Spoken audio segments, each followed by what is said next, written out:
chia, a little bit of protein. That's what the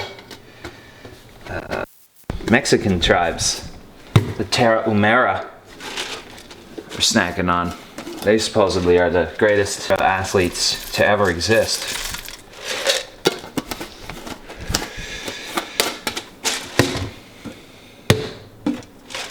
Sunflower seeds?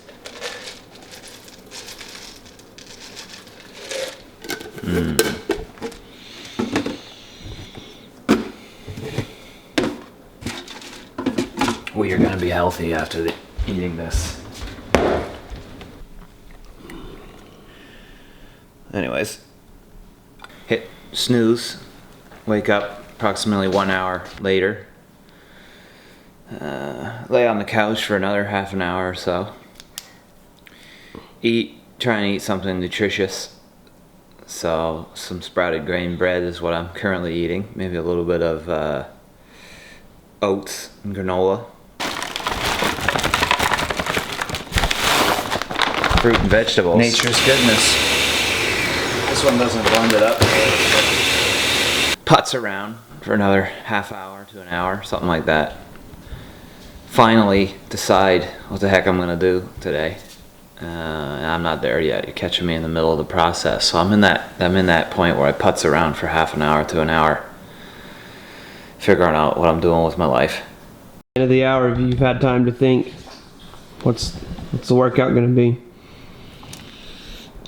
I'm gonna do one of Jerry Rodriguez's Tower 26 sessions, and this is just a recovery session, but I can tell that from yesterday's run, that was a real ripper of a run, probably one of my best I've done in this season.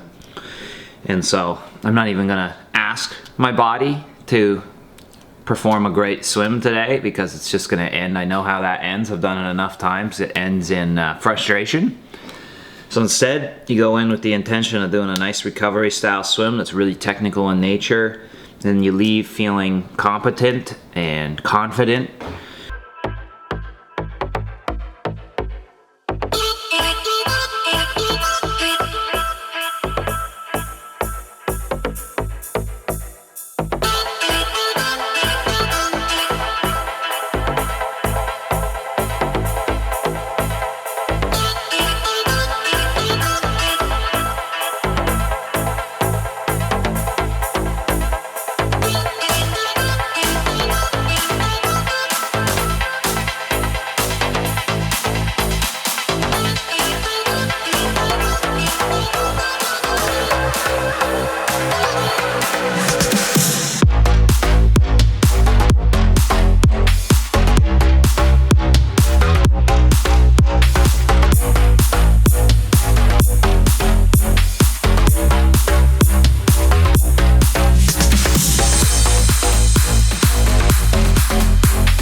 I'm going king of the mountain hunting.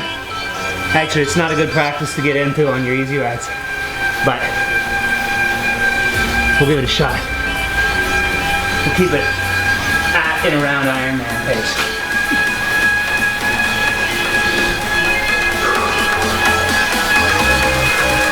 This is bread and butter set right here.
Just rode an hour at 270, 58 minutes in the time trial position.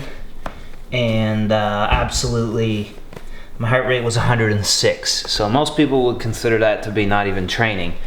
So next week we're gonna have to up that, at least in terms of distance. I don't really wanna up it too much in terms of intensity. Just because we're already, that was 270 watts. So we're already at, that's 90% of, pretty close to 90% of Ironman pace. So, but we'll increase the duration, and then we'll see how this run goes. That's the big change that I've made, is I'm less concerned about the output parameters, you know, of pace and distance, and I'm more concerned about the quality of effort within that time. And that's a totally subjective thing, because sometimes the quality is really high and you're really present and you're really focused on good posture and staying relaxed and good mechanics and all these things.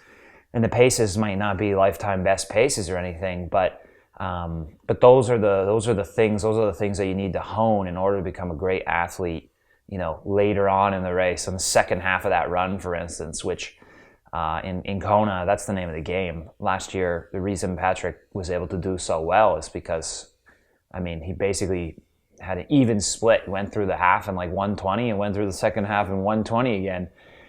And you don't get to that type of level by, you know, muscling through and, you know, overtraining and all this crap. You get there by becoming efficient and being cognizant of you know, the true basis of endurance. And so that's probably the biggest change in how I train in general, all year, as well as now where we're training for Ironman in particular. Efficiency is king, so all workouts are based on becoming an efficient athlete.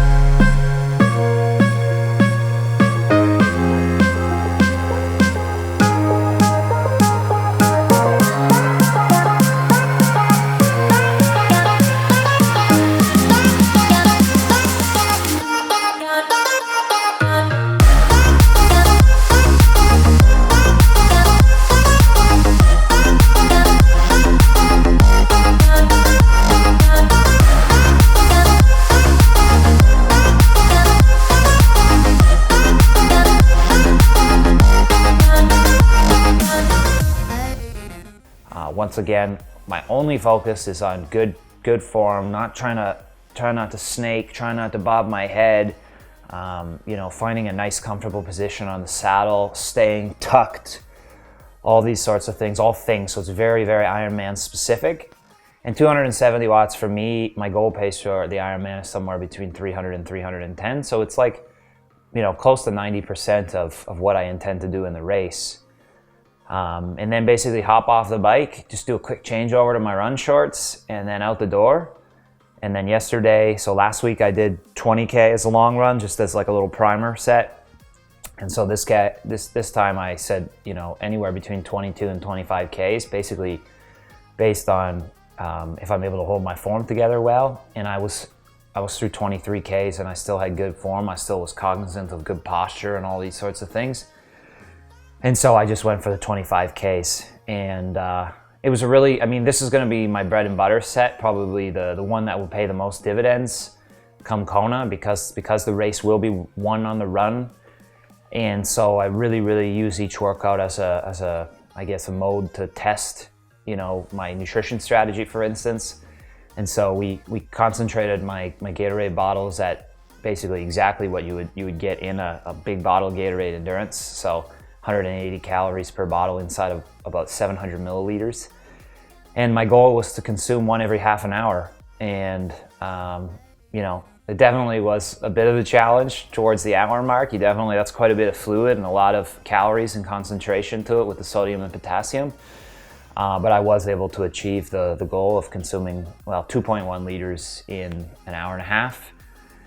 And then at 15 Ks into the run, I made a switch over to my racing flats, just because I want to start to get in the habit of doing that, especially on the second half when you're, I guess, starting to deteriorate a bit, to put the faster shoes on, the things that require you to hold good form, to not, I guess, do damage or anything.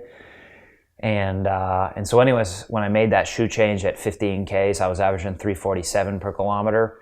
And then I didn't look at my watch again until the finish, and I was averaging 347 per kilometer through the 25 Ks. So everything, I mean, the workout couldn't have went any better, and the testing and the knowledge gained couldn't be any better. And so I just basically now, I mean, that's sub 240 marathon pace. And so basically we're just building that out as the next close to 3 months go on, and just making that as absolutely easy as possible. It should just be, by the time, if you have any shot at doing that off the bike in Kona, it needs to be an absolute joke running through 35 Ks at that pace. After, a 2-hour bike is what I intend to get it up to.